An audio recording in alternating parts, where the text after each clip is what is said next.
الله وبركاته. الحمد لله الذي جعل العربية لسانا وزادها شرفا وجمالا وبيانا، أنزل بحروفها الذكر قرآنا، وجعل اللغة العربية لفهم القرآن والسنة مفتاحا وبيانا، والصلاة والسلام على من هو أفصح العالمين لسانا وأبلغ القوائل بيانا، وعلى آله وأصحابه الفصحاء البلغاء. أما بعد، وقد قال الله تعالى في كلامه المجيد: أعوذ بالله من الشيطان الرجيم، بسم الله الرحمن الرحيم.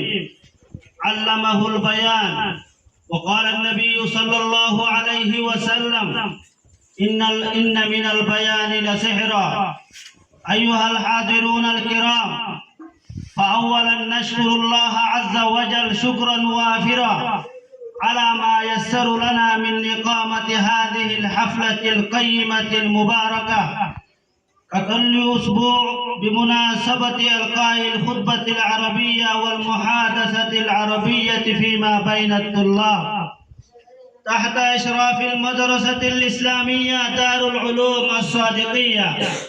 ثانيا نشكركم أيها الضيوف الكرام وطلابنا الأعزاء على ما بذلوا من جهودكم الجبارة كي تكونوا عالمين أقوياء في ناحية من نواحي العالم.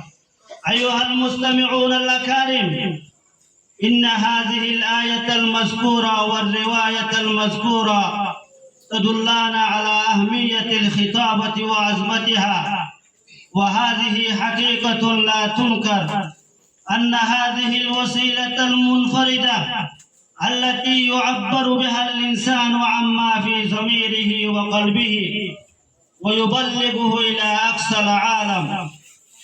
أيها الطلاب الحاضرون، فهذا اليوم يوم سار لنا أن نعقد هذه الحفلة الثانية لهذا الهدف العظيم، وإن شاء الله لا تزال تنعقد هذه الحفلة في كل أسبوع بعد صلاة العشاء من يوم الأربعاء بالمواظبة، ولا نزال نتمرن ونتدرب على اللغة العربية الحية خطابة إن شاء الله تعالى. أخيرا نسأل الله العظيم أن يوفقنا جميعا وإياكم لما يحب ويرضى، وصلى الله على نبينا محمد وآله وأصحابه أجمعين. السلام عليكم ورحمة الله وبركاته.